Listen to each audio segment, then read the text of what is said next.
Hello, family. How's everyone doing today? I hope everyone is doing well today. Let's talk about it, family.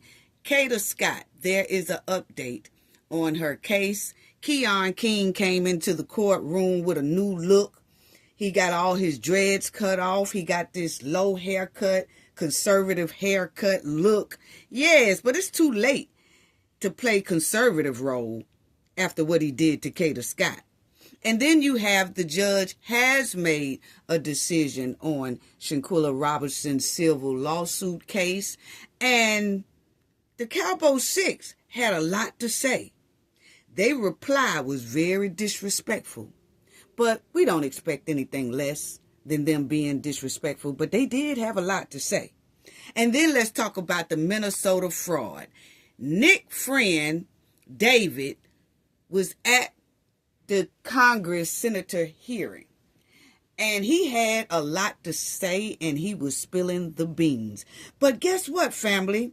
The leaders of Minnesota was a no-show. What? Yes, they was a no-show. But David, he was up there and he was testifying and he was spilling the beans. So y'all already know we got to talk about that, family. And this is for the ones in the back. This video is under fair use.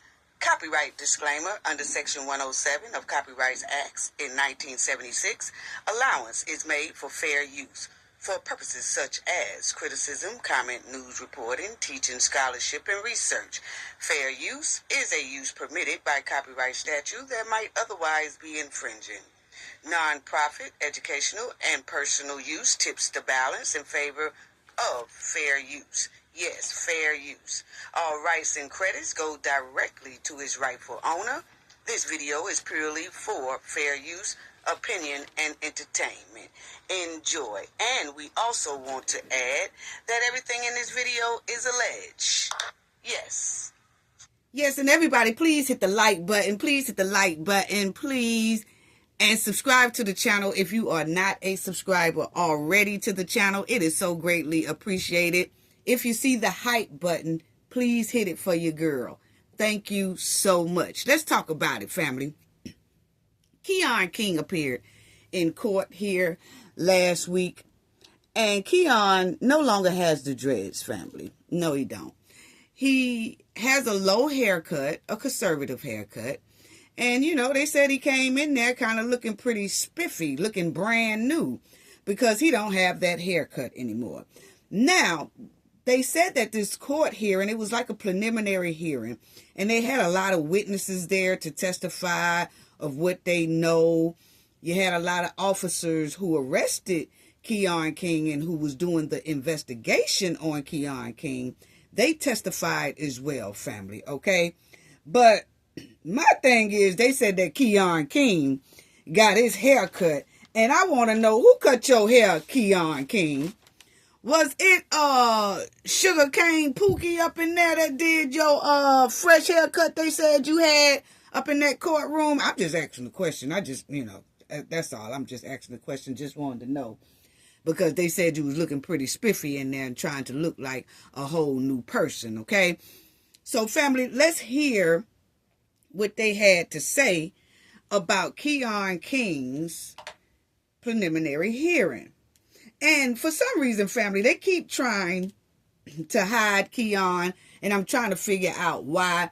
Because isn't it amazing that people who do a crime and they being charged with certain crimes like deletion, they're trying not to show us them in court anymore. Why is that? It's almost like they are being very protected, even with the trifling behavior that they have done. Now, you will have some states will show the person going into the courtroom and things like that. They will allow like different types of media to come inside of the courtroom. No.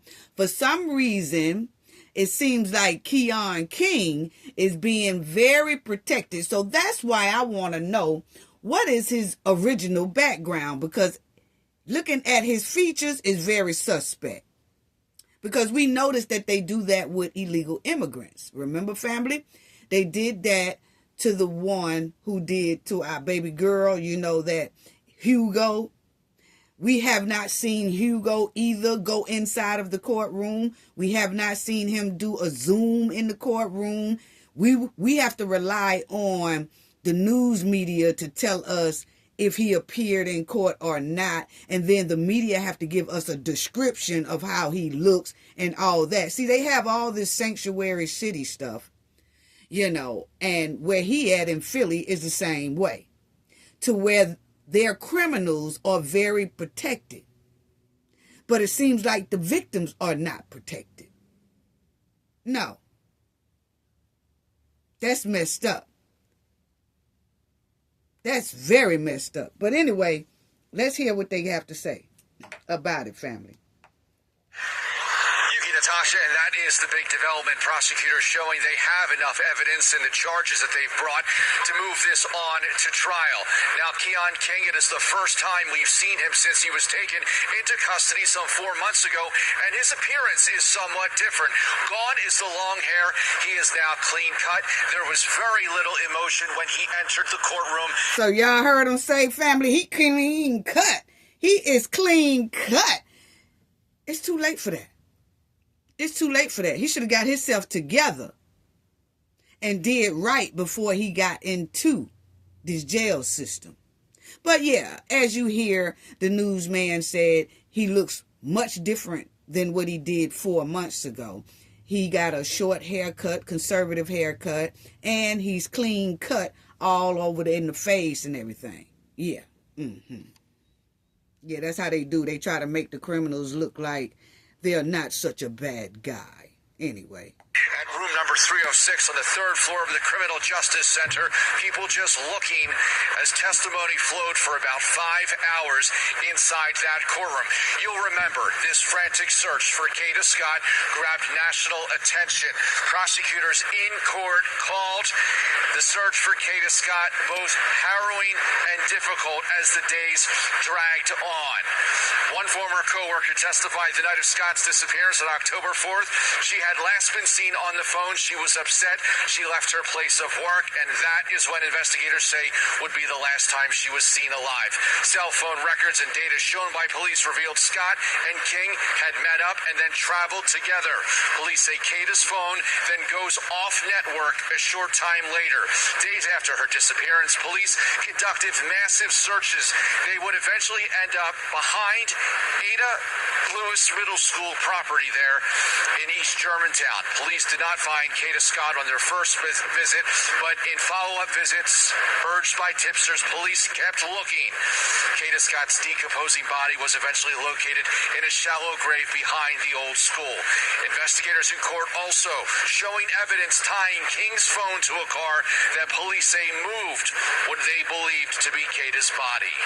Now, family of Kada Scott did not want to speak to us today, but attorneys for the family had this message. The Kada Scott family is... Okay, before we go to the attorneys, for those who don't know, Keon King, as y'all are here, that he had his preliminary hearing, and the judge has decided that it's enough evidence for this case to go to trial. So Keon King knew Kada Scott. He called her on her job one night when she was at work. She came outside to meet him, and she wasn't seen anymore. Then Keon King deleted her. Then he got another vehicle that he stole, put her body in that to bury her. After he did that, him and his friends took her to a shadow grave behind an abandoned school. They put her in there. Then they got back into the stolen car. Keon King took the stolen car, set it on fire, then had somebody to come and tow it and impound it and crush it and get rid of all the evidence, okay? So he had an accomplice with him. They're going to say that inside of this report that y'all are here. But the thing is, that accomplice, they have never said that that accomplice has been arrested. You will clearly hear the news people say that him and an accomplice So that means they talked about that inside of that preliminary hearing. But the thing is, that accomplice that we know of, it has not been on the news or anything like that, that accomplice is still walking the streets, has not been arrested yet. Now, is that accomplice telling the police that Keon had them against their will? They didn't know that they was going to do something like that until they got to that area, and then Keon King forced them to do that. It could be something like that, the reason why that person is still out. But, you know, we would still like to know what is going on with the accomplice, because it's not fair for them to keep saying about Keon King, but at the same time, they keep mentioning that there is an accomplice. You will hear on here, they talk like it was one. At first, they said it was two people with Keon King as an accomplice getting rid of Kada Scott's body. But now, in this new preliminary hearing that they just had, you only hear them say one accomplice. Okay? So, and family, it also looks like Keon King has a new lawyer. Yes, that's what it's given, family. That's what it's given, that Keon King has a new lawyer. He has a new attorney. As you will see, this is his attorney over here. This is Kada Scott's family attorney, okay? So you remember that Keon King had Shaka, okay? Yes, you remember he had Shaka for his lawyer right there. That's who he had for his lawyer at first. Now it seems like coming in and out of the courtroom is this new lawyer that we see now, okay? And they say that that new lawyer name is Robert Gamberg. And they say he's pretty good. He's been on the job for 25 years. He's been doing his lawyer duties for 25 years. They also said he is very known in that area. And they said that he has a stellar reputation in the legal community. And he is respected by the courts and his peers. So that's what they say, family. So they say he's a good one, too. Okay, so it looks like that they didn't want Shaka no more. Or do he works in the same law firm as Shaka? But Shaka used to love to come up to the podium and play, you know, Billy Bad lawyer. And he's no longer in the picture. Only thing we keep seeing is this man right here. Right here. Okay? Yeah. So, hear what the lawyer said, because this is Kada Scott's lawyer that's getting ready to say something now, make a statement. The grief. In fact, their grief is unimaginable, but so is their commitment for finding and maintaining accountability for this. Today was the first day, the first step in accountability and getting justice for Kada Scott. We'll have further comment at a later time. And this is video of attorney Robert Gamberg. He represents Keon King. He is walking out of the Criminal Justice Center along with... So that's him walking out of the court. Okay? So they keep saying that that is now Keon King's lawyer. Okay? And then they said that Keon King family was walking out of the courtroom with him. I'm going to show y'all that too. But I'm going to let y'all finish listening to the... In East Germantown, police did not find Kada Scott on their first visit, but in follow-up visits, urged by tipsters, police kept looking. Kada Scott's decomposing body was eventually located in a shallow grave behind the old school. Investigators in court also showing evidence tying King's phone to a car that police say moved what they believed to be Kada's body. Now, family of Kada Scott did not want to speak to us today, but attorneys for the family had this message. The Kada Scott family is continuing to grieve. In fact, their grief is unimaginable, but so is their commitment for finding and maintaining accountability for this. Today was the first day, the first step in accountability and getting justice for Kada Scott. We'll have further comment at a later time. And this This is video of attorney Robert Ganberg. He represents Keon King. He is walking out of the Criminal Justice Center along with the King family. While they declined to comment on camera, Robert Ganberg told me his client would be entering a plea of not guilty when he sees an arraignment judge that is set for later this month. Never heard to this day what investigators believe to be the motive behind the killing of Kada Scott. Now, they said in the preliminary hearing, nobody gave a reason of why Keon King deleted Kada Scott. They said they wanted to know a motive, but wasn't a motive given. Okay? Now, leaving outside of that courtroom was Kada Scott's father.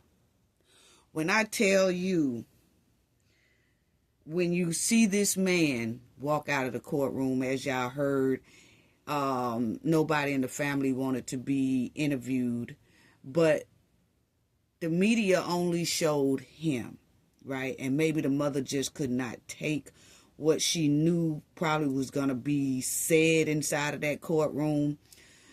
And she probably was there, but they just didn't show her. The only person that they showed coming out of the courtroom was Kada's father. Family, when I tell y'all this man looks like he is hurt to the bone, hurt to the core. He has lost his best friend. The look on this brother's face was telling. The emotions of him was telling. That's him coming out of the courtroom, and that was their lawyer right behind him, and the lawyer did the statement, but he kept on walking. As y'all will see, he had on a jacket that has the K in the front, and he had Kada's name on the back of his leather jacket. The man is too through. He is so hurt. You can only imagine how he was feeling inside of that courtroom, looking at Keon King with this new fresh haircut. And they said Keon King showed no emotions inside of that courtroom. Just soulless. Okay? But this man here, you could see him walking away. He was by himself. He didn't have not one soul with him. He walked out of that courtroom by himself. The news media kept following him with the cameras. You know, he had made it clear he didn't have nothing to say, didn't want to say nothing. And they just showed him walking along the street by himself. So, that's him. And you see, the news camera steady followed him. They didn't follow him, you know, to piss him off. They was in a distance, but they was just looking at him walk away. And family, that's a hurt brother right there. That's a hurt brother right there. Our prayers go out to that brother, and hoping that he's keeping it together. But you can tell he hurt. He deeply hurt. So anyway, this was Keon King's family coming out of the courtroom with their lawyer. And this is his mother. When she saw that the cameras was out there, she was trying to hurry up and cover her face and put her scarf over her face. She didn't want to be seen. She didn't want nobody to see how she looked. You see how she got herself wrapped up here? Oh, she wrapped her whole face up. She didn't even know where she was going. Okay? She was just walking. She could have bumped into the trash can for all she cared. But what she did not want is anybody to see her identity and what she looks like. Okay? As y'all see right there, she had to basically cling on to the lawyer to make sure she don't trip over nothing. Okay? So that's Keon King's family there. I don't know who this is, but that's his mother and the lawyer, okay? And then she really couldn't see. Well, his lawyer made a statement, and this is what his lawyer said, okay? This is the only thing he said. He didn't talk to him. He just sent the media a written statement. And he said, what you don't have is anything connected to this defendant, to the deletion of Miss Scott. Why did he say to this defendant? Okay, because ain't that your client? Why did you say it like that? Why you didn't say my client? Like, what you don't have is anything connecting this, my defendant, to her deletion. No, he just said to the defendant. Like, you know, I guess he ain't Family. As soon as my lawyer would have said that, I would have had to try. I might have to go back with Shaka, because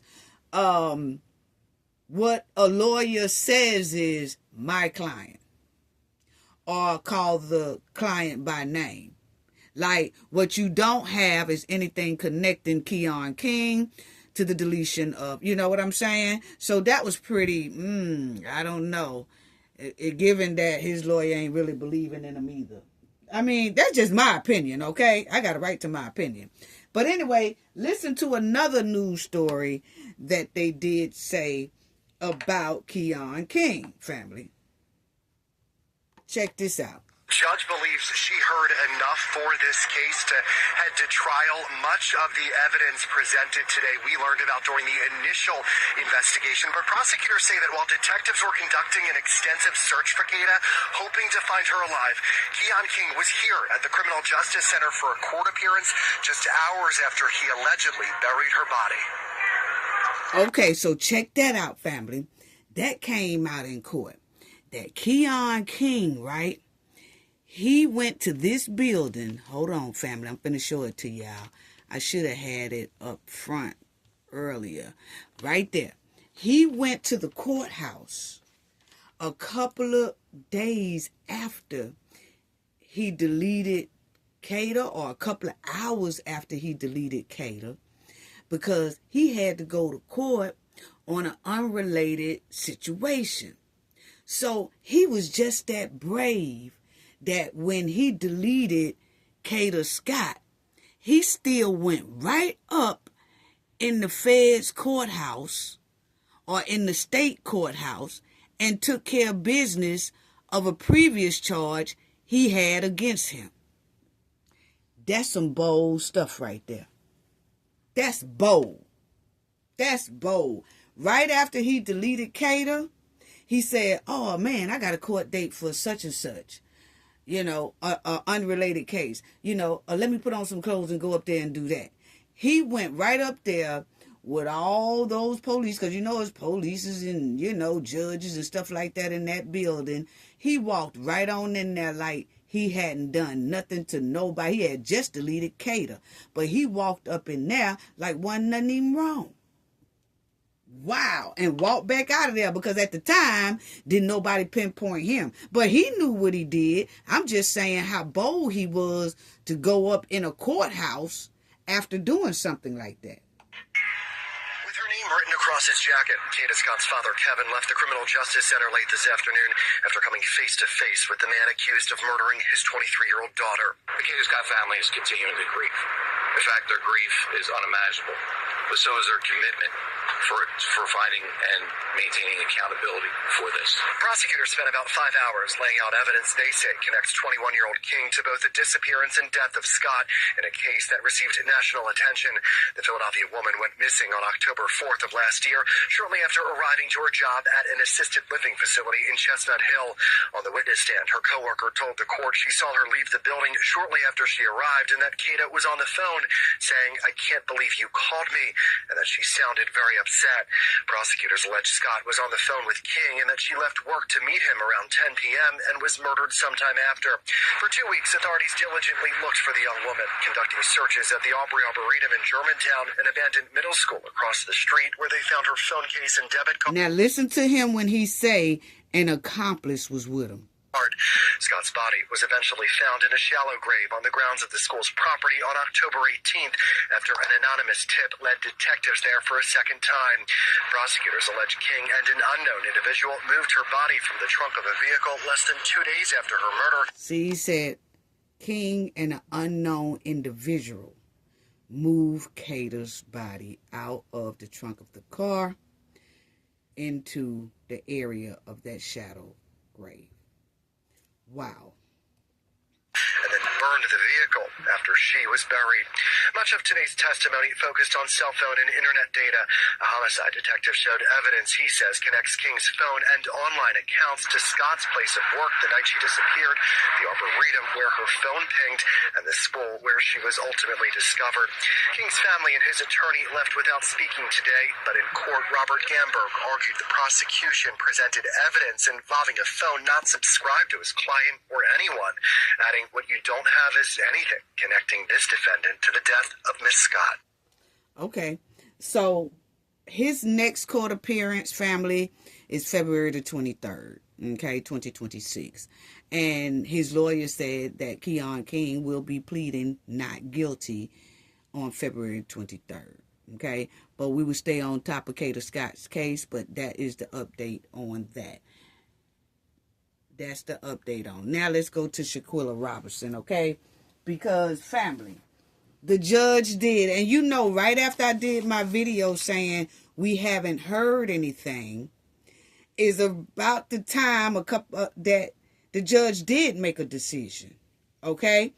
But I had already did the video, so I'm coming back to say that the judge has made a decision, and the decision is that Shanquella Robinson's civil lawsuit will be moved to state court, okay?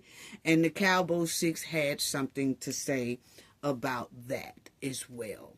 So as y'all will see, Shanquella Robinson family lawsuit will now be heard in a different court, okay? Judge Max, he remanded the matter to the Mecklenburg County Superior Court. So he sent it to state court.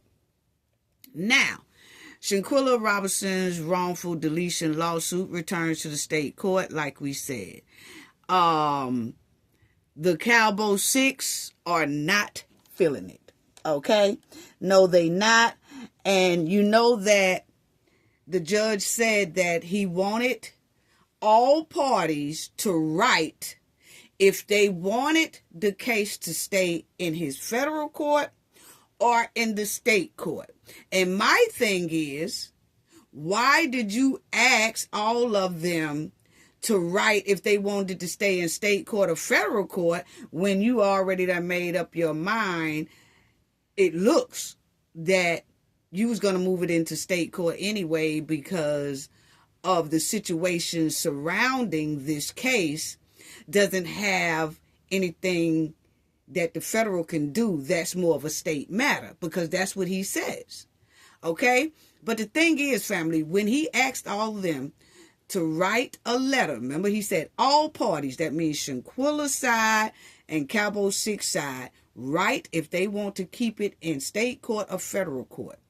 The Cowboy 6 wrote in their statements this right here.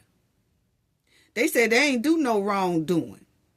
And several of them argued the case should be dismissed or heard in Mexico rather than North Carolina. So that's what they said.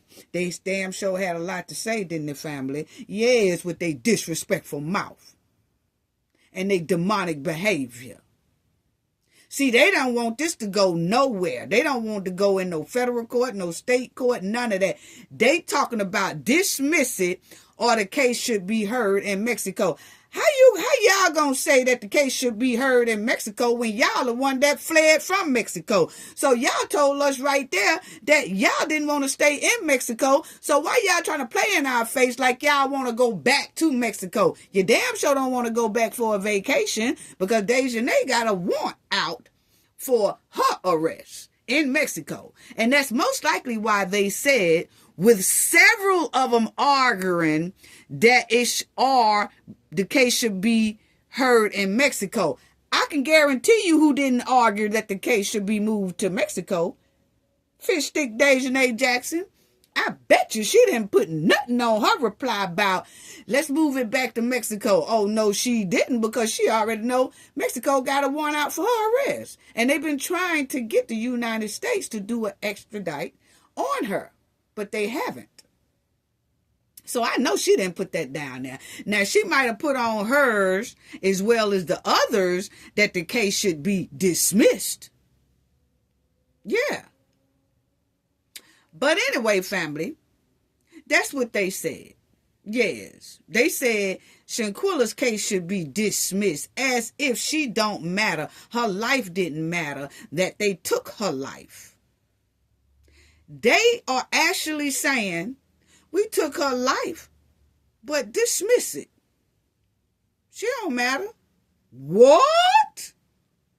Anyway, family, that was their reply. They said, dismiss this judge or send it back to Mexico. But the judge didn't. The judge said, however, the judge ruled that once those federal claims were dismissed against the DOJs, the court no longer has jurisdiction over the remaining state law causes of actions, which include wrongful deletion, negligence, battery, conspiracy, and emotional distress under North Carolina law. So what I'm saying is the judge knew this from jump.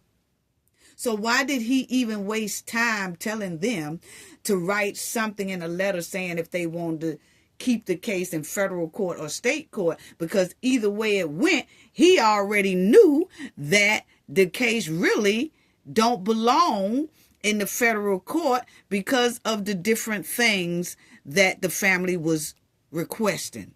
So under North Carolina law, this here case needs to go back to state court. And it's just flip-flopping because Shanquella's case was in state court at first. Then that's when the DOJs grabbed it. Then the DOJ said, oh, no criminal charges. So then it got stuck in the federal court because the DOJs grabbed it from the state court, which smells like stank, the reason why they grabbed it. Yeah, it smells like skunk meat. That's what it smells like. And then after the judge dropped the charges on the Justice Department, then all of a sudden they're going to throw it back over into state court. That's where it was from the beginning. So now it looks like we'll have to wait another 4 or 5 months before the state court will set a court date for the civil lawsuit against Cowboy 6. That's what it's given. Because, hey, every time it gets to this type of point, it seems like it'd be 4 to 6 months later before you hear anything else. But I tell you right now, since they moving it to the state court, if the Robinson's family legal team shows overwhelming evidence against the Cowboy 6, which is a lot of, and show overwhelming evidence against Fish Stick Dejanay Jackson, then this case could move to a criminal court if it's done right. But for now, it's moved to state court, and we will stay on top of it and see when will the state court schedule a court day for them. Or will the state court say, we just don't see that it's enough here, so we're just going to have to dismiss this whole civil case. We don't know. But we'll wait and see what's being said. But the Cowboy 6 here on the screen said, dismiss it, judge. Dismiss it. Don't even send it to no state court. Don't send it nowhere. Just dismiss this whole case. And if you don't, send the case back to Mexico. Because we don't feel like being bothered with this. But the judge said, however, I sent it to state court. The Cowboy 6 have some nerve. These are some demonic souls to reply with something like that. Just dismiss it. Wow. Anyway, family, that's the update on Shanquella Robinson, and we will stay on top of that, okay? Nick Shirley friend David, y'all remember they went and they bust out a lot of fraud in the Somali community with these bogus daycares and all that stuff like that. You know that Nick Shirley had to go before the Senate hearing and testify. And this week it was David's turn, Nick's buddy. And when I say David went up there and broke it down, he went up there and broke it down. He was waiting on this day here to sit up in that Senate office and just tell everything he know and everything he have been searching and looking into for years. Oh, he let it all hang out. But guess who wasn't there, family? The leaders of Minnesota. No, they wasn't there. No. The governor didn't show up. And Mr. Fry didn't show up. The mayor or the attorney general didn't show up. But David did. Nick Buddy, he showed up and he was like, hey, what y'all want to know? Head go. Let me get my notes out and let's have at it. Yes. But the thing is, family, isn't it strange that the leaders of Minnesota, they can run up to that podium and they could talk about what ICE is doing, but they couldn't go to the podium at the senator's hearing that they request that they be there, and they didn't come. They didn't want to run up to that microphone and explain where $18 billion is at. That says a lot within itself. So, check out, family, what was said at the Senate hearing. Oh, y'all wait till y'all hear this, because they're going to bring up a number of $13 trillion. What? You mean to tell me $13 trillion is up out of here and we really don't know where it's at? Really don't have a good paper trail on it? It's not accounted for, anything like that? See, this is what I'm talking about when people talk about reparations. They don't want to give Black Americans reparations, and they keep holding that back. But then the Somalis came along and they took the money anyway. See what happens when you be selfish? That somebody will come along and take it anyway. And most of that money, they won't even get back. And the thing is, if they had handed some of that money out in reparations, most of that money would have went right back into our economy inside of the United States. Well, now, these people, y'all here's a number in the trillions that is basically gone. Didn't go back into our economy. None of that. Wow. So check out what Nick Buddy David had to say. Yes, because he was dropping some facts. Fraud in Minnesota and beyond. There are few crimes more morally repugnant than stealing from vulnerable children. Every dollar stolen is a meal not eaten, that's Ted a Cruz doctor's talking. visit missed, and a future diminished. Child welfare fraud plunders our children's potential and erodes our nation's future.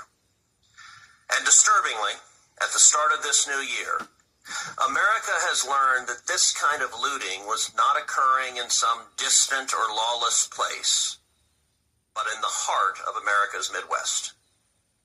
Federal prosecutors in Minnesota now estimate that half or more of the $18 billion spent since 2018 across 14 Minnesota welfare programs may have been lost to fraud. If confirmed... Now, Ted Cruz said $18 billion. They done left that $9 billion alone. $18 billion is what they are saying pertains to Minnesota. But wait until y'all hear that $13 trillion number. Check it out. The amount stolen would rank among the largest welfare frauds in American history. In Minnesota, a welfare system designed to uplift the most vulnerable children was treated like an open ATM, exploiting both taxpayers and the public trust extended to immigrant communities. Over the last decade, Minnesota Democrats didn't just fail to stop the fraud.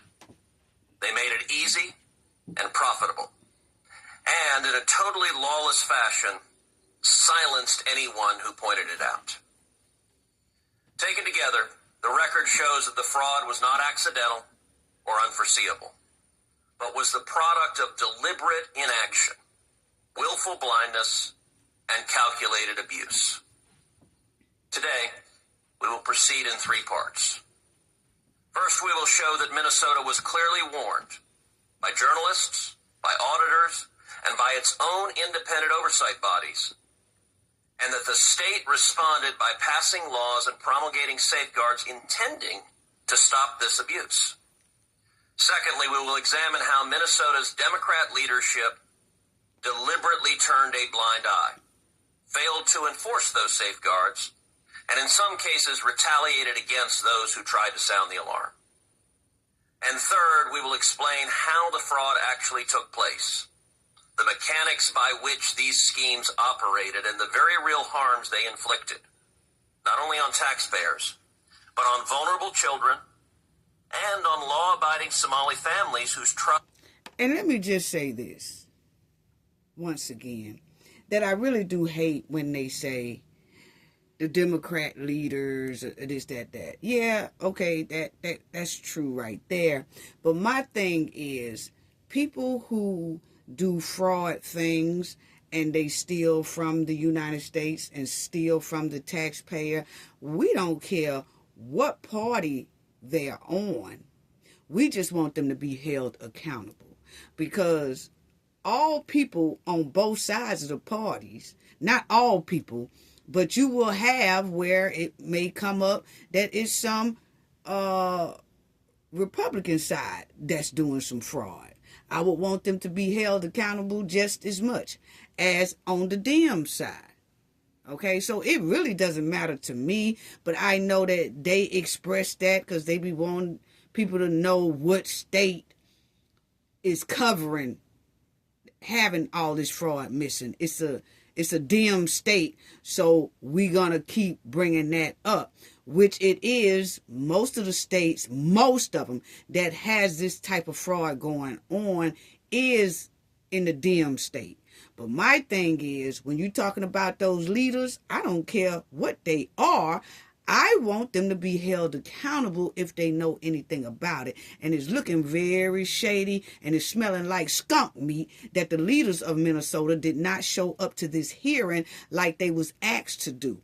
I don't think that the senators had subpoenaed them yet because they wanted to see what they come on their own. And they did not. Okay? But they was requested to be there. Now check it out. And identities were exploited.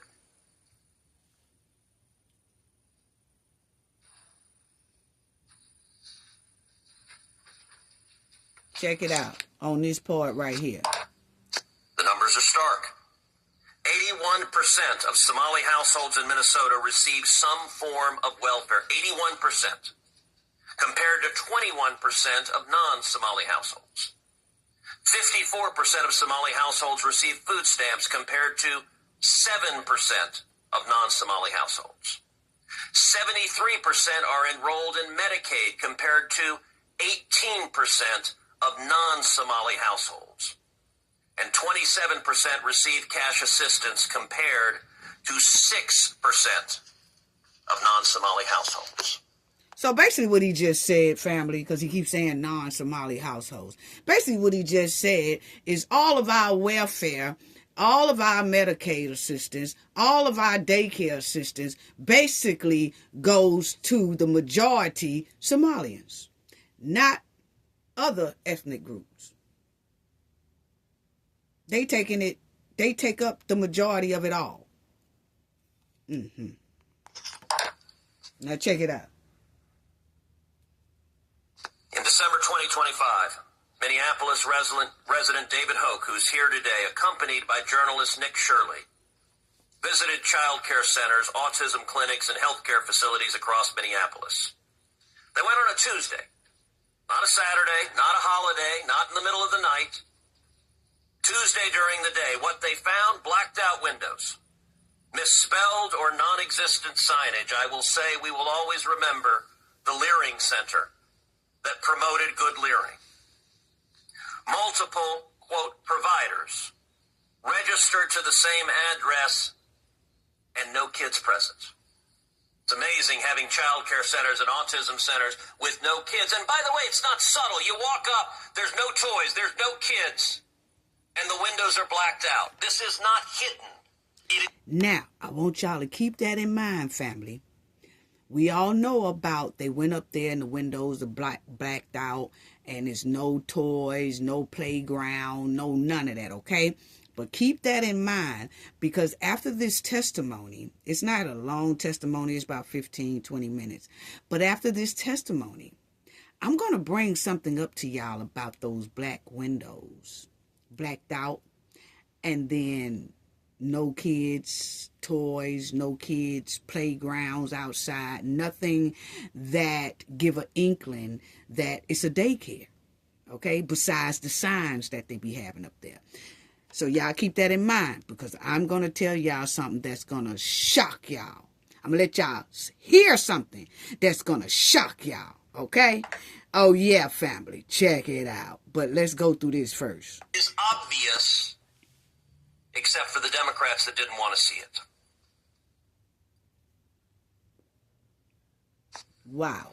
In Minnesota, Somali children are 7 times more likely than their non-Somali peers to receive autism, quote-unquote, treatment. These figures show extraordinary concentration and extraordinary billing, the precise conditions fraudsters exploit. And here's the deepest human cost. Telling an immigrant child that he has autism, not because he does, but because someone wants to get paid. Imagine the weight of... Okay, check that out. That's very deep.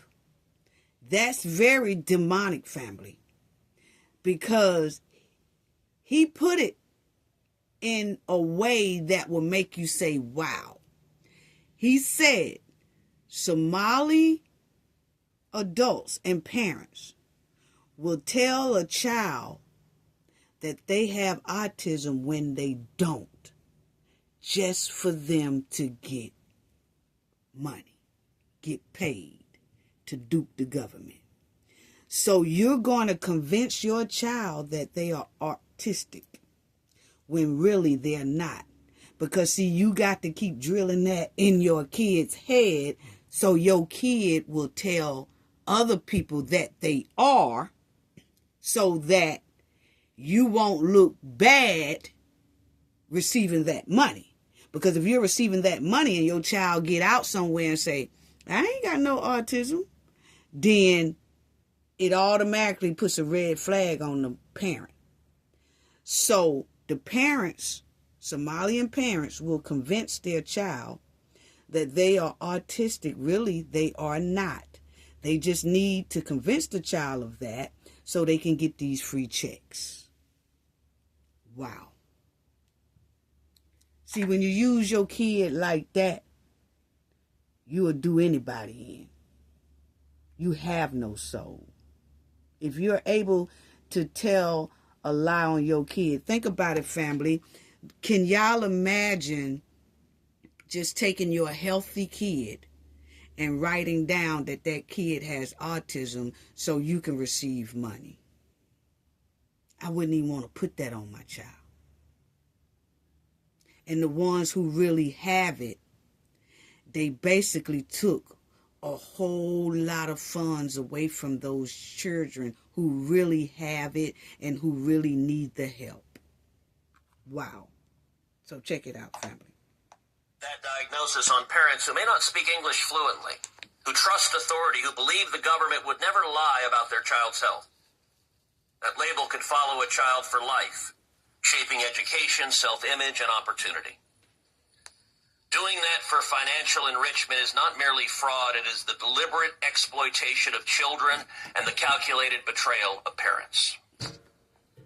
Now think about it, family, because that is true. And once They are messing up their children's future for life because they got their children down there documented as having autism.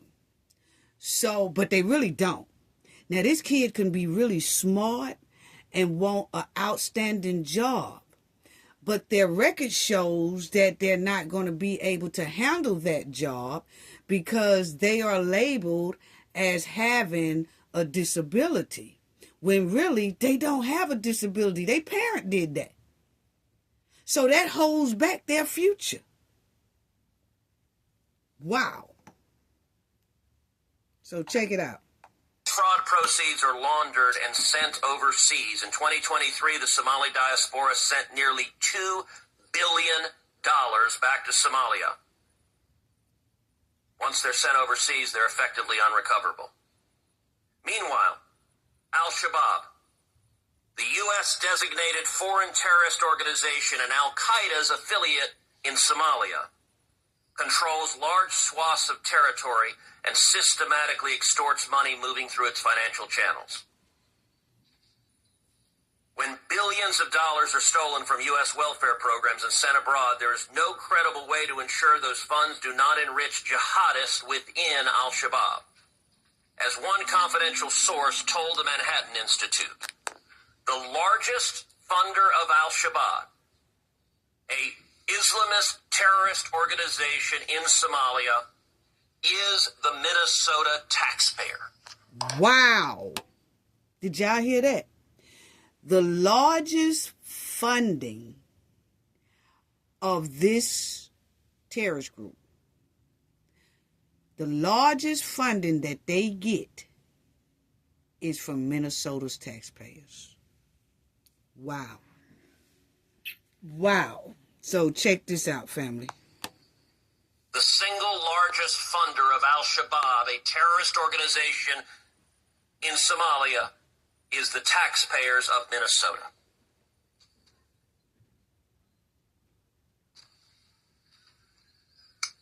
Look at the bench of witnesses. To this hearing, I invited Governor Tim Walz. He's not here. I invited Attorney General Ellison. He's not here. I invited Mayor Fry and Tiki Brown, the commissioner of the Minnesota Department of Children, Youth, and Families. Not one of them agreed to testify and defend his or her conduct.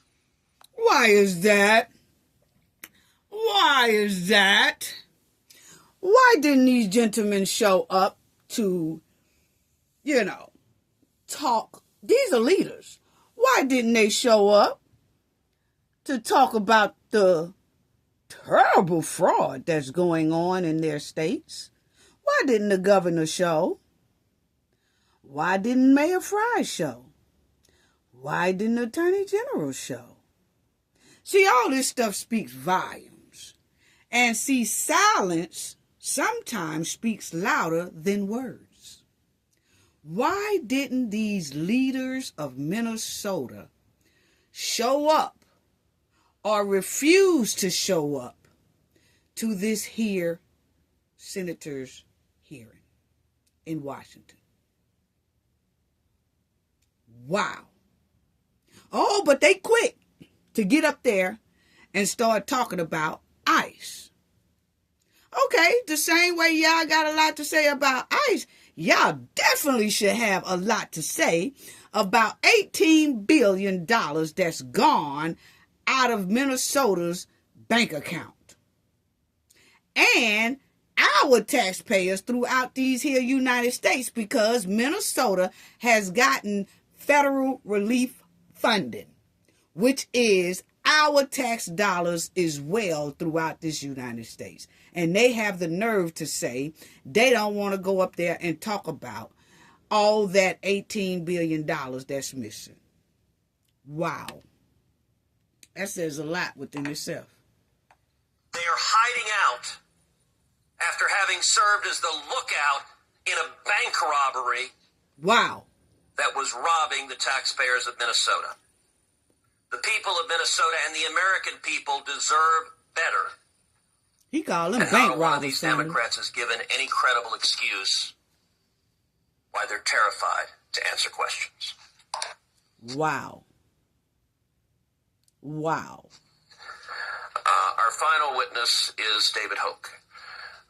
David Hoke is most well known That's Nick's, for his role Nick's as buddy. Minneapolis whistleblower in YouTuber Nick Shirley's video uncovering massive fraud within Minnesota's Somali community. Mr. Hoke was born and raised in Minnesota, where he attended the University of Minnesota and ran for Attorney General in 2010. As an investigator, he has devoted considerable time and resources over the last several decades to scrutinizing Minnesota's elected official and exposing corruption. He co-founded Minnesotans for Responsible Government, where he serves as a lobbyist. And will. There you go.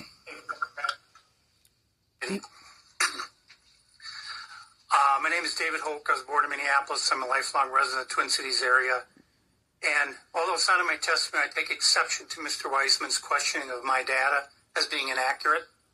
I'll get back to that. My journey into uncovering fraud in Minnesota and ultimately throughout the entire United States, as it turns out, began when I started to notice very unusual changes in the Minneapolis area. Remember, I grew up there, so I know Minneapolis very well. Most notably, the enormous number of child care facilities that had opened up. I would drive around the Twin Cities, and it seemed these child care facilities were literally on every block. Some blocks had 2 or 3 child care facilities on the same block.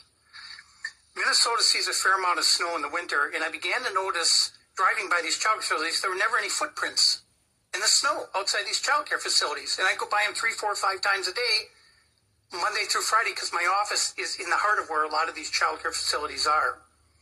So I said, well, what's going on here with all these child care facilities? So I began to check the Minnesota Secretary of State's website to find out just who owned all these child care facilities. And guess what?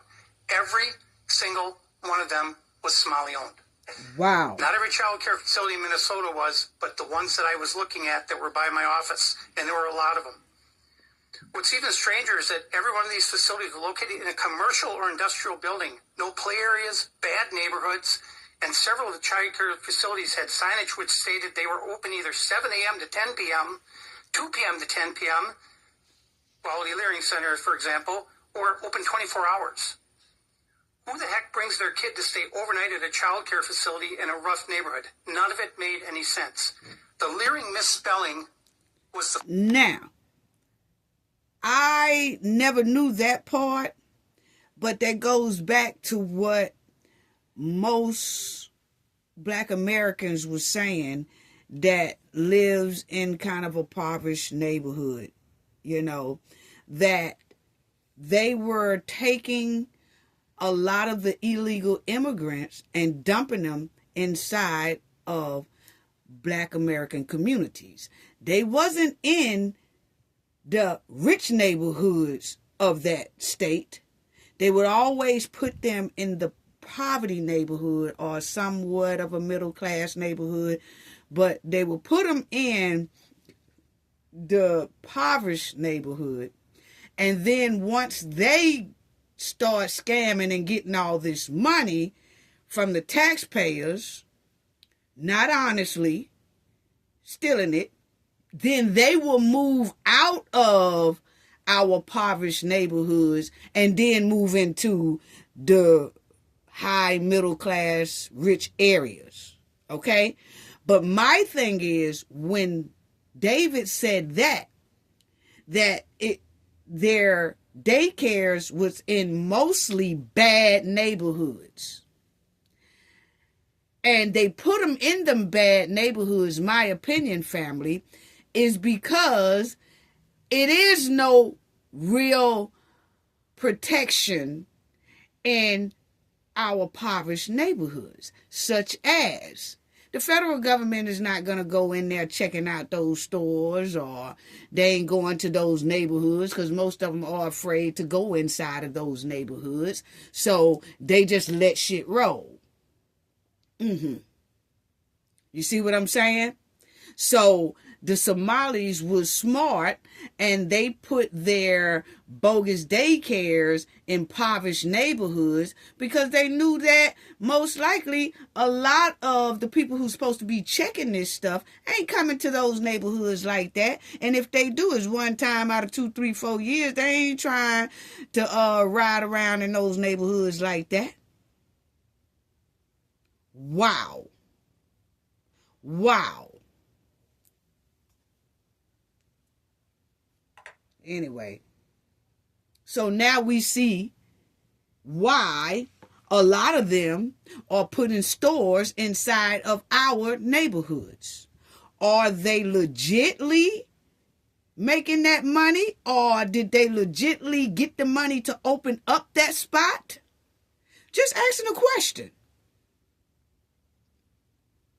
Because we do see that they open up a lot of businesses in our impoverished neighborhoods. Sometimes they'll open some up in middle class neighborhood, but you hardly ever see a lot of these immigrant gas stations, immigrant hair supply shops in high class rich neighborhoods.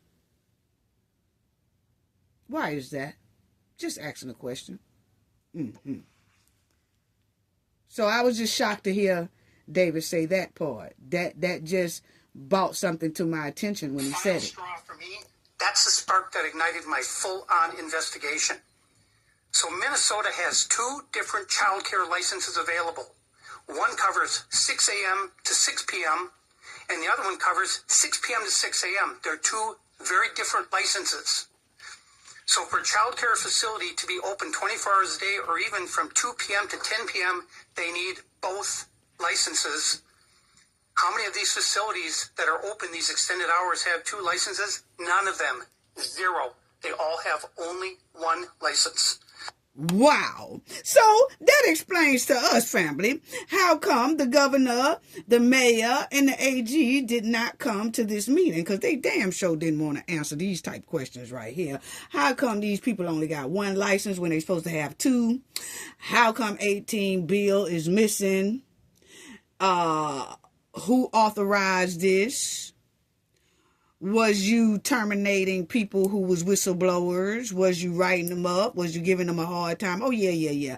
We see now why these 3 didn't want to come. Yeah, because David is spilling the beans. Minnesota child care supervision requirements include the following. For infant care, that's 0 to 17 months of age, you have to have 1 adult supervising for every 4 children, and max 8 in a group. For toddlers, which is 18 and 23 months of age, it requires 1 adult for every 5 children to supervise, max 10 children in that group. For 2-year-olds, you need 1 adult for every 7 children, so max of 14 in a group. So if a child care facility was billing the state of Minnesota for 99 children, i.e. Quality Living Center, that child care facility would need to have at least 8 employees supervising those children. These cannot be 1099 employees. They have to be W-2 employees. That means we're going to have at least 8 W-2s, and we're going to have at least 8 I-9s. So if the feds went in and checked that, what do you think they're going to find? You already know the answer. One issue that is often brought up is that we are unfairly targeting the Somali community. This is a fair point to be made. As one Somali gentleman exclaimed in our second video, we're not the only community that does fraud. Fraud certainly exists in every community. It was the sheer volume and the blatant nature of the Somali fraud that demanded my attention. When one facility, Mako Childcare, has another childcare, mini childcare, registered at the same address, but the sign still says Mako Childcare, it kind of stands out. And again, no children, no footprints in the snow, ever. This is what I mean by being blatant. Misspelled signage, posted hours that require 2 licenses, no child footprints in the snow, not even once. So how did we arrive at this point? Why are we having this hearing? We got here because of politicians, almost exclusively Democrats. A couple of names come to mind. Jody Harpstead, the former commissioner of the Department of Human Services, and Shireen Gandhi, the current commissioner of the Minnesota Department of Human Services. Harpstead put the whole fraud on steroids. She was steering the ship from 2019 to 2025 during the COVID-19 pandemic. This is when the whole fraud network exploded into what we see nationally today and to what we see in my numbers, which are accurate. So now we hear that the Minnesota Department of Human Services is forging documents and backdating paperwork, all in an effort to cover up their complicity in this fraud. This is just more criminal behavior from the gang at the Minnesota Department of Human Services. Okay, so they said the Department of Human Services, because they are in all this stank with this $18 billion missing, that now they are starting to do backdating stuff, like as if they did make visits but really didn't make visits. They trying to make it look like, oh, we was going there frequently, but really they wasn't. Okay, so that's what he's talking about there. Criminal behavior. Minneapolis was the incubator for this nationwide fraud, which you're now seeing in Maine. We're seeing it in Washington State. We're seeing it in Columbus, Ohio. It was constructed here in Minneapolis. And the idea behind it was, if you can get a population in here and fit them into this fraud framework, you have a guaranteed voting block for all eternity. The fraud was started, and then it expanded out, and now you see it all around the country. So why is fraud bad? Why is it a bad thing? Why does anybody care? Fraud is bad because it steals from the blind. It steals from kids with cancer. It steals from disabled. It steals from the homeless. It steals from wounded veterans. It steals from everybody in this room. So what is the answer? How do we fix this?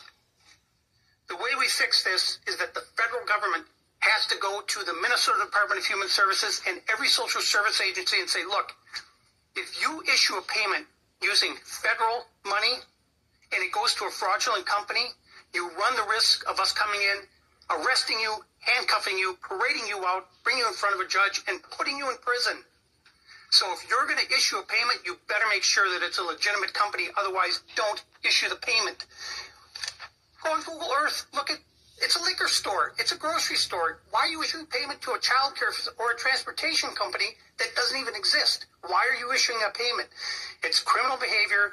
The federal government has to use that cudgel over these people and say, look, you better be sure if you issue that payment that it's a legitimate payment, or you could end up in prison. Thank you. Dave ain't playing, was it, family? Dave was telling all the tea, okay? Yes, he ain't playing. Oh, yeah, I see why these three didn't show up. Yeah, because, see, Dave was letting it all hang out on the table. Yes, he was putting them quick in that quicksand. Yes, so let's hear. This is this man here, Senator. Thank you, Mr. Chairman. American citizenship is a gift, but also a sacred duty. It comes with extraordinary rights and important responsibilities. Responsibilities are a precondition to those rights. That's why our forefathers created strict rules for naturalizing new citizens. On the front end, those who wish to become Americans must prove they are persons of good moral character and of loyal to our country and attached to our Constitution. On the back end, we have the ability to revoke the citizenship of those who lie or deceive us in the process of securing it. We've seen those standards of citizenship be debased. Look at the stories of just the past few months in Minneapolis, case after case, naturalized U.S. citizens behaving in ways that show beyond any shadow of a doubt that they were never fit for citizenship in the first place. Now, family, what he is saying now in here, he was saying that now they are really finna put together that if anyone comes into this country and they are caught doing any type of criminal behavior, fraud, stealing, anything like that, it automatically revokes their citizenship. They don't care about you if you have the citizenship or if you're illegal. If you are caught doing anything that jeopardizes the taxpayers' money or criminal behavior, you automatically, your citizenships get revoked. That's what they're working on now. I'm just delivering the message now. In Minnesota, naturalized citizens defrauded our government for billions of dollars. One individual stole almost $1.7 million from a program intended for poor children. Just today, a naturalized citizen in Massachusetts pled guilty to stealing over $1 million from our welfare programs. Something has to change. Is why I've introduced the Scam Act to expand and accelerate our ability to denaturalize people who should have never become citizens in the first place. If you use your new citizenship to commit massive welfare fraud, aggravated felonies or espionage, or join drug cartels or terrorist organizations, you were never fit to be called an American at all. I encourage my colleagues to on this committee to support that important legislation. Now, Mr. Weissman, you are the co-CEO of Public Citizen, is that correct? Co-president. Okay. President, okay. Is welfare and grant fraud in the national public interest? Sorry, Is welfare and grant fraud in the national public interest? it is 100% Addressed. contrary to the national interest. Okay, but taking it on would also be in the national interest, correct? Taking it on is absolutely in the American interest. Is fraud prevention is fraud prevention racist? Fraud prevention is not racist, no. Okay. Are current fraud prevention efforts by the Trump administration in Minnesota racist? No. Okay. Are deportations... Okay, now on there, he was just asking this other man who was really protecting the fraud going on in Minnesota, and I wasn't really hearing. I didn't want to hear what this man had to say, because he was actually stomping hard for the fraud that's going on, which told me that most likely he got his foot in some stank going on. That's my opinion. The way he was taking up for the fraud was unbelievable. Okay, so I want to go ahead on to the next one right quick. Here, why don't you get your microphone up there? Yes, sir. I think it covers almost every organization, nonprofits, NGOs, healthcare, adult daycare. Now that's David autism talking centers. to this man here. And so I want to go back to something that Mr. Weissman said. So this is the second time now that he has questioned my data. Well, I mean, discredited. He talking about that man who's I offered in there my second protecting video fraud. $100,000 to anybody who could prove my data wrong. So I stand by it. okay. I'm sorry, Senator. No, you'll have plenty of chance to refute what you disagree with there. But so not limited to daycare. Here come them $1 trillion, to family. Minnesota. Are you continuing your investigation beyond Minnesota? I am, and I've heard from every state in the country where people are uncovering the same sorts of fraud. I can't say it's exactly the same, but every day I'm getting emails, I'm getting messages. You know, I'm in Ohio, I'm in Washington, I'm in California, Texas, all over. We're finding the same types of fraud here, and I can't. It's so massive that I can't possibly help everybody. Mr. Chairman, I have a document published by the Check it out, family. Board of Governors of the Federal Reserve System, nonprofit organizations total assets level, dated January the 9th, 2026. I'd ask unanimous consent to make that part of the record. Without objection, will be admitted. So Check it out. this document, and I'm happy to show it to you, shows that there are $13 trillion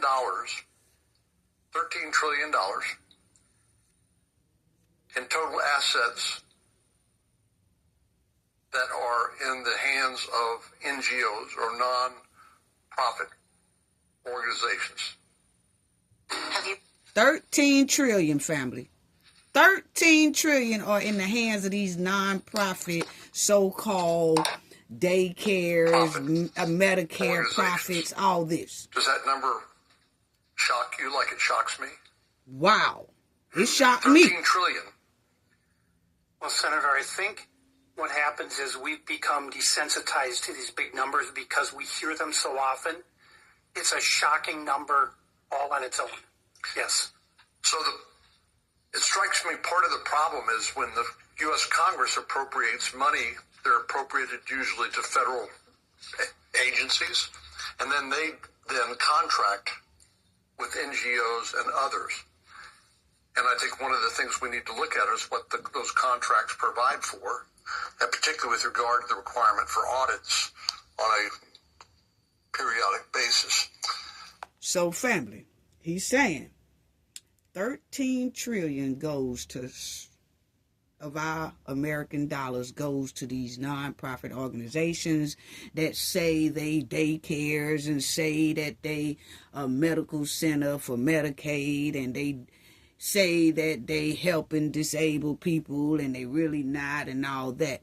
Now, it's some legit non-profits out there, but it's also some fraud places out there. Okay? But they are running under nonprofit, and they are getting also a bulk of the $13 trillion damn near a year. And what this man here was saying is the government just issues that money, but it's really no audited going on. They're not auditing or doing accounting or making sure that this money is going to the right people or going to legit people. So this is throughout the United States. He's talking about $13 trillion go out. And they really don't have an account for it. Now, some of it, like I said, is legit because there are legit resources out here that's nonprofits that's doing right. But it's also a hell of a lot of them who are not doing right. So once they start going around the United States and doing an audit, like David said, he's getting calls from Texas, up north, down in the south. He's getting calls from everywhere like, hey, you and Nick need to come to our state because our state got the same exact type fraud going on in our state. And he said they can't be in all those states at one time. But if the United States sends somebody into a lot of these states, a lot of that will go into the trillions missing, like I said. That man clearly said it. 13 trillion goes into these type of organizations every year. Wow. So check it out.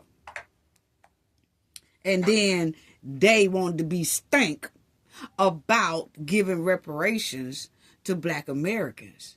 I could tell you one thing. The damn money would have been used a hell of a lot better than that. Our money would have went right back into the United States economy to build it because we definitely was going to put it back in the economy. Whether it was for real estate or for personal needs. It was still going to be spent inside the United States. Most of this money that's missing that they will never ever retrieve again is outside of the United States. Wow. You're concerned about fraud being more pervasive and extending beyond Somali child care in Minnesota. Would it also extend to these $13 trillion in the hands of non-governmental organizations? There's certainly going to be a good portion of that is fraud. Now, one of the reasons that I don't have Now, he said it's going to be a good portion of that 13 trillion that man is talking about that went all over the United States for these type of organizations. He said it's a great possibility that a lot of that money is gone due to fraud. Clearly defined number on the amount of fraud is because 4 times I've requested from the state of Minnesota the data for the payments, the Medicaid payments going to these transportation companies. And remember in the video, Nick and I went, and none of them existed. One was a liquor store, one was a grocery store, one was a mailbox. And so the state won't turn over to me the amount of money that these companies are getting. That's why I had to take a national average in the video. And that's how I came up with the number, and it's staggering. So what sort of recourse in terms of recouping the amount of money stolen in the Somali daycare operation? So how can that money be recouped, if it can? Well, you're never going to get it all back, but again, we have to stop worrying. See, family, we'll never get it all back. Never get it all back. Wow. About suitcases full of cash at the airport and transfer wires going to Saudi Arabia and Kenya and all these other places.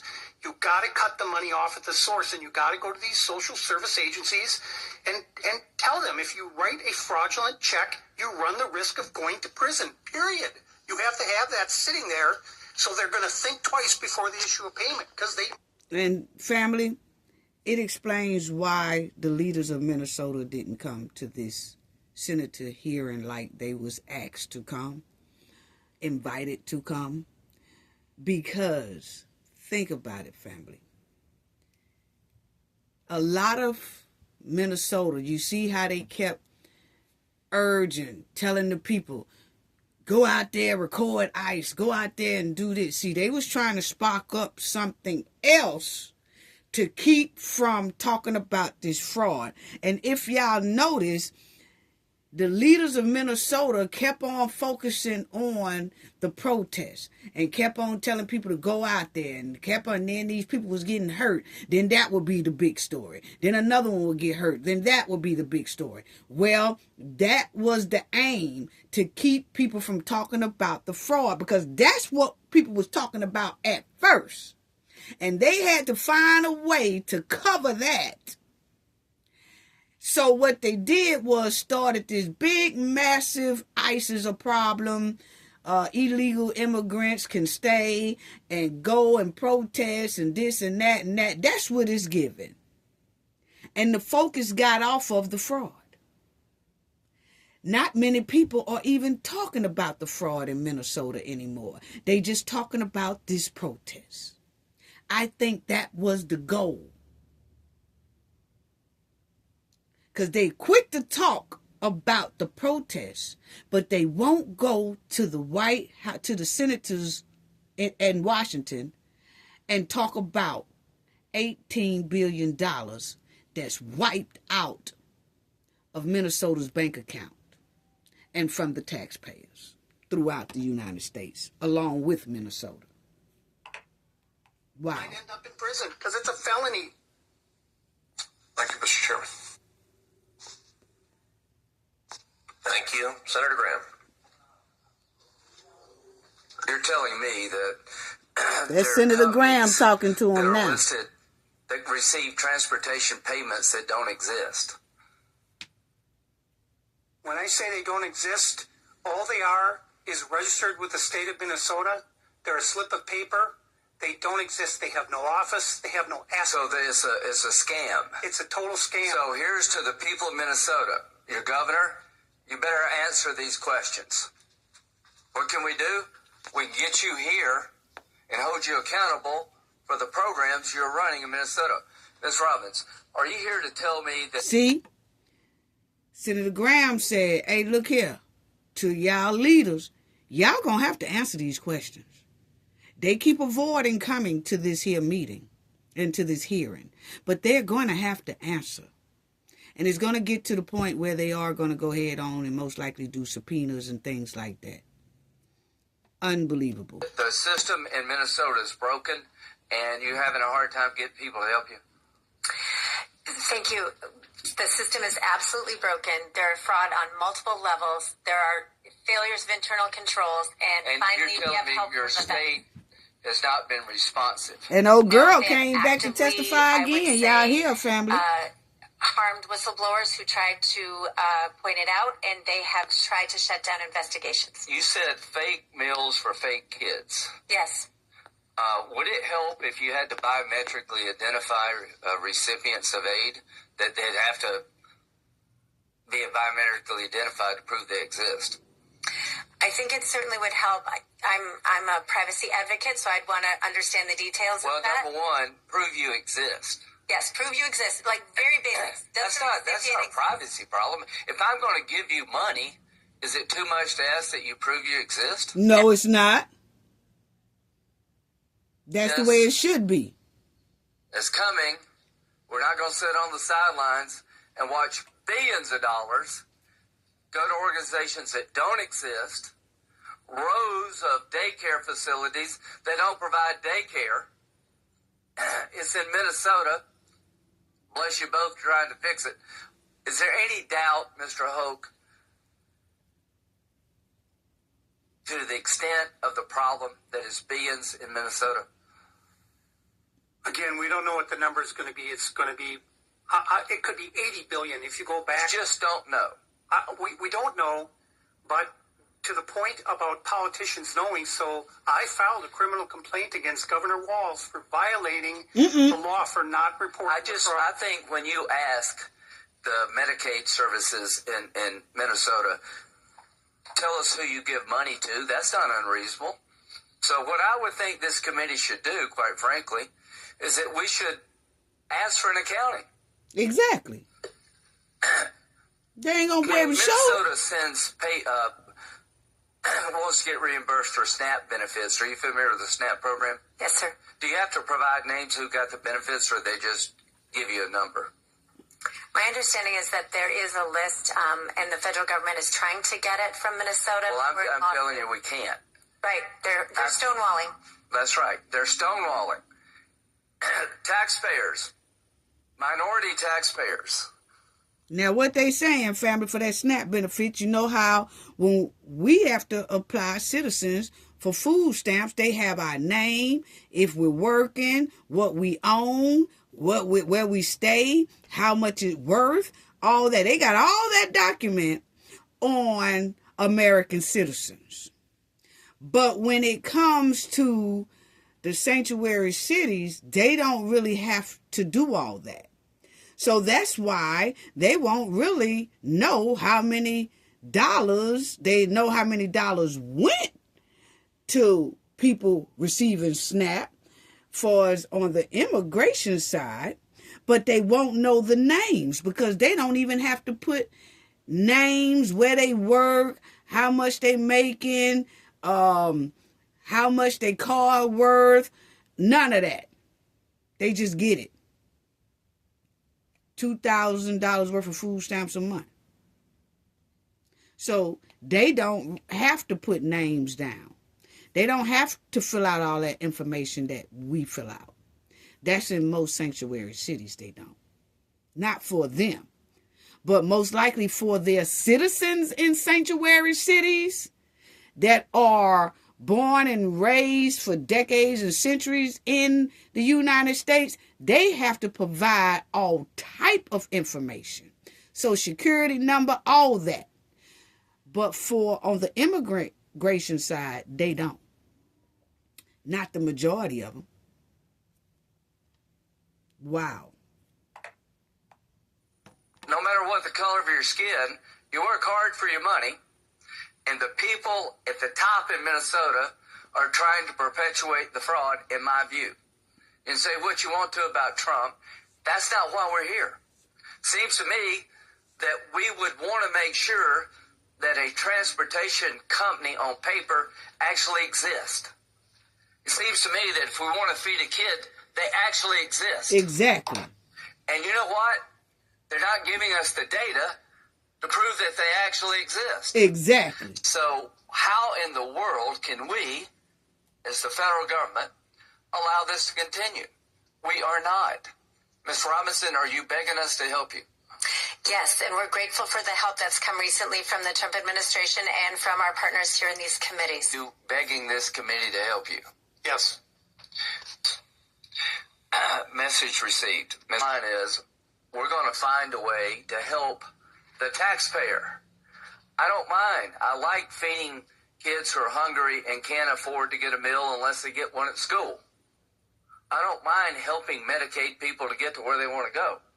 I do mind when we're getting ripped off, and to the leadership of Minnesota, your day is coming.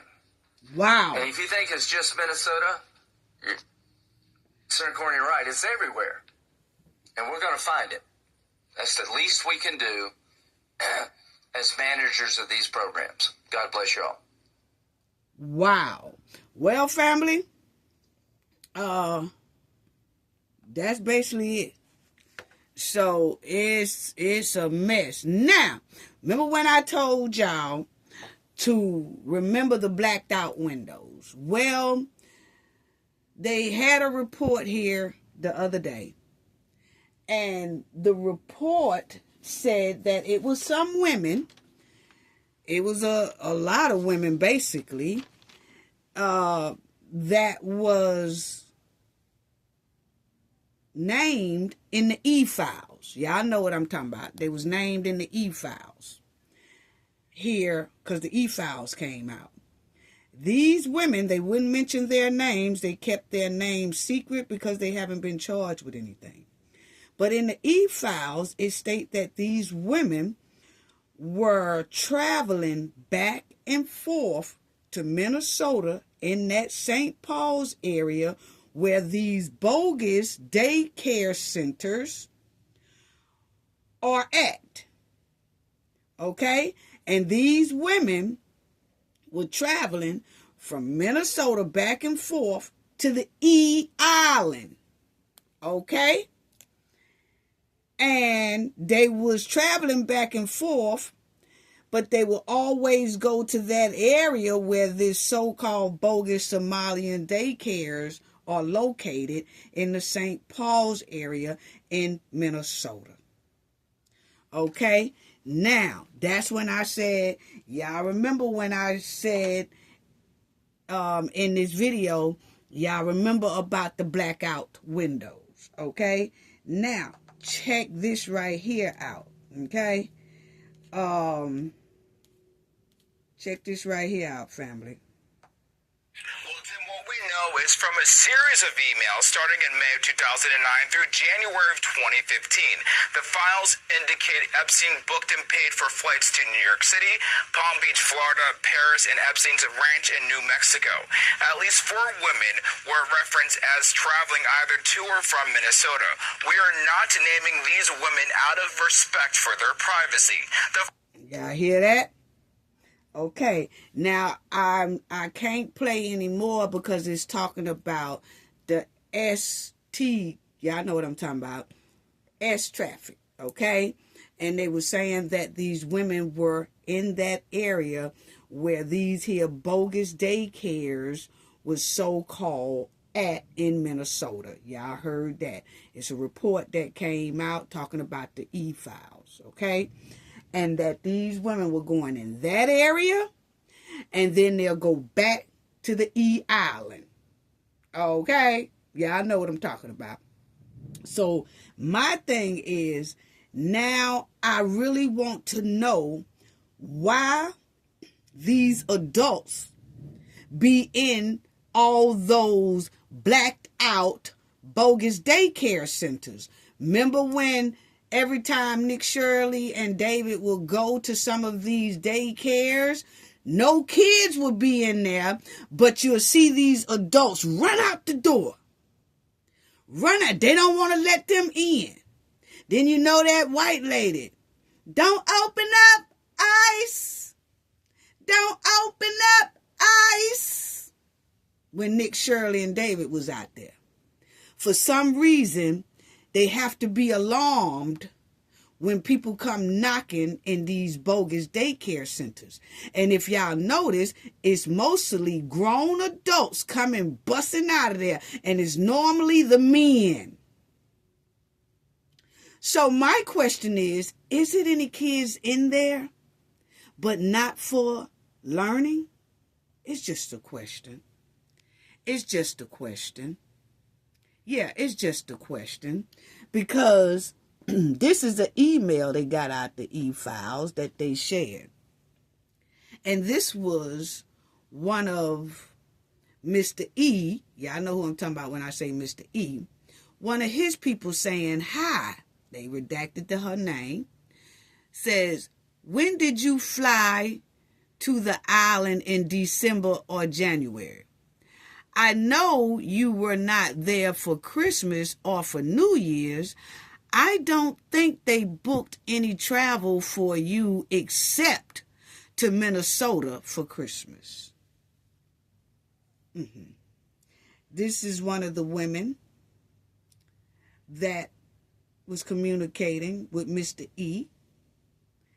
And she also was known for traveling back and forth to the E Island, to that area where those bogus Somalian daycares are at in St. Paul, Minnesota. So see, are children inside of those buildings but not for learning? It's just a question. It's just a question. Because adults being in buildings with blacked out windows is very concerning and suspicious. Now that came out in the e-files, going back and forth to the e-island. Yes, going back and forth to the e-island. So, once again, my thing is, if you have parents who use their kids for fraud, saying that their kids has a certain disability and they kids don't have that disability, they just putting that on their kids for their financial gain, for their fraud. So if they can use their kids for that and lie on their kids that their kids have disability and collecting a check for these kids, and they really don't, those kids, really, nothing is wrong with those kids. If those parents can lie on those kids about that, what else will those parents do to use those kids? I'm just asking the question. Because that's very low down to use your kids for a fraud and make your kid think they have a disability and they really don't have a disability. And so you are then ruining your kid's future, because when your kid get of age and they really are smart, but their paperwork and their history say they have a disability, that they can't really get the job that they could have, that they really are qualified for, but people won't get them because their history say they have a terrible disability that might conflict with the job they want. So if a parent can destroy a child's life at that point and go that far, what else would they do? Just a question. Yes, because they said these women are clearly running back and forth to the islands and going over there where the bogus daycare centers are. And why would those women want to go over there anyway? Because we just heard David said that those are bad neighborhoods. But these women don't seem to mind to go over there and fly back and forth to the E-Island. Yes. So, let me say this too, is that y'all remember that those lead prosecutors all quit. And so now that fraud investigation has basically come to a standstill. But they are still have substitutes, that's coming in, taking their place, assistant prosecutors and things like that. But it's not moving as fast as it was. So they was talking about that this week too as well, family. And you will see here also that New York is basically on the same train as Minnesota, with basically missing $115 billion in Medicaid. It's like a gravy train, they saying. Yes, and that they need for the federal government to come in and check that out too. Because they said that fraud in New York is worse than Minnesota. And the governor right here of New York, she don't want the feds to come in and look at nothing. They have been asking her for papers and she don't want to act right. Okay? So if y'all see right there, New York is missing $10.6 billion. June 2025, 15 defendants was arrested for taking $10.6 billion from the health care scheme, Medicare and Medicaid. Y'all will see right there, it says on June 30th, 2025, the DOJ announced 15 people were being charged in a $10.6 billion health care fraud and money laundering scheme, and said these people that was doing this was connected to Russia and Estonia. And then you will see right here, after billions of Medicaid money was stolen by fraudsters in Minnesota, all eyes are on New York City because they got $115 billion gone in 2026. Wow. And y'all will see right there at the bottom that this has prompted calls for a statewide audit, which the governor, Kathy, has resisted. She don't want to do it. So my thing is, why don't she want to do it? Why don't she want to do it? Wow. Wow. You see Texas?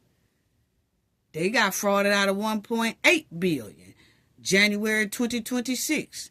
That was by some people in Russia too. So see, family, it's not only Somalian scamming in Minnesota. They have other immigrants from other ethnic groups such as Russia and things like that. Russians, they are doing the same as well. Yes. But the United States was tight about talking about reparations for Black Americans. They clearly had it. Look at all the money that's missing. Don't y'all know that $115 billion, that would have covered. That would have covered it. And it would have went back into the economy. Wow. But these people came over here and took their own reparations and ain't even put half as what Black Americans put inside of this country. But anyway, yeah, the Texas thing, that was going on too. Arizona, $1.1 billion. Yes. June 2025, it was 7 defendants arrested in that case. Yes. Yes. Doing the same thing. And those people was conspiring and receiving health care kickbacks to defraud Medicare and Medicaid. So see, this thing here is going on all over the United States, it looks like. When they do an audit for the United States, in just about every state, most likely it's going to be just what that man said in that senator hearing, that $13 trillion was given out, and the majority of that money is most likely gone and will never be recouped. No. So see, it's not only Minnesota. Now, let me say this before I close out, because ABC family this week did a tribute to foundational Black Americans on ABC. They had Black History Month yesterday, and for Black History Month, they did a tribute to Black Americans. And so it was pretty cool. And the broadcast was really saying some good things about the Black Americans, okay? So let me let y'all see that before I close out. But y'all will see this man here, he did the light bulbs. Yes, Lewis. He did the light bulbs in 1881. Black American man. Yes. So they had this little segment on ABC, and I want y'all to check it out right quick. But it was a real nice segment. But I was just shocked that they were saying they dedicated to foundational Black Americans. The toilet, the can, the pot, the throne, the jar, whatever you call it. Going to the bathroom used to be messy, uncomfortable, it smelled bad, and it could also spread disease. All that began to change because a foundational Black American invented the modern indoor toilet. And his name was Thomas Elkin. Thomas. Yeah, thank goodness for Thomas Elkin. And that is just one of many videos made by author and creator of Foundational Black American Legacy, Teresa Allman. She joins me now. Teresa, hey, thank you so much for your time. But I was curious, what inspired you to make videos spotlighting foundational Black Americans? Alex, this goes back a few years ago when I was in kindergarten. And it was my first Columbus Day in school, and I was very excited. I sat there and I was allowed to share something, and what I told the class was that my father said that Columbus did not discover America because people are already here. And I don't remember what happened. That was quite a while ago. But I do remember feeling that his story may not be accurate or truthful. But it was. And from that day on, studying about what happened in America was just not sitting well with me. So it was my desire to change that feeling and teach about the inventors, foundational Black American inventors, because that's something people can resonate with. There are inventions all around us that were improved and created by foundational Black Americans. Yeah, certainly. Well, in your history. So check this out, family. They also gonna talk about one of the inventions. Hold on. Ingenuity that you and I are able because of her, and I didn't know that until I looked into it. So, that's very powerful. Hold on. She's gonna say about She's this. still alive, and Skype and FaceTime, when we're able to pay and transfer money over our cell phones, it's because of. So it's a black woman. This is who she's talking about, and this black woman is still alive. She invented the Skype, FaceTime, and things like that, and a lot of people did not know that, but the black woman did. Okay, so check it out. I'd like to think about Miriam Croak. Miriam Croak. It is because of her ingenuity that you and I are able to use Zoom technology to put voice over internet protocol. She's still alive. And Skype and FaceTime, when we're able to pay and transfer money over our cell phones, it's because of her. And that's the Black American woman that invented that, family. So, that's very powerful. We take that for granted nowadays. 100%, and you just taught me something too. I've got a research project after this segment. But listen, Teresa, because I think this work is really important. So, I mean, how can we learn more about other foundational Black Americans? Well, okay, so she was just telling everybody to go to the library. She said you can Google some of it, but it's best to go to the library. And that is true, because I had someone right up under my last video. If y'all go back and look at my last video, you will see in the comment section, somebody did say, oh no, they wasn't slavery slavery wasn't for 400 years. And I said, yes, it is. Yes, it was. I said, you need to go to the library. Stop looking at Google, because sometimes everything is not on Google because they really don't want us kind of tracing stuff like that. Not saying all the time, but I have noticed when I look up some things, it's not there. So I have to go to the library, and you go into the library and you look into Black American history, and you go back, way back, it will definitely show you how many years slavery was. Because even when they said slavery was over, they continued it. Some of them say, oh, we didn't know. But even with it being abolished, they kept doing it anyway. So anyway, as y'all will see, he did the light bulb, invented by Lewis. And then you'll see here the automatic elevator door, Black American man as well.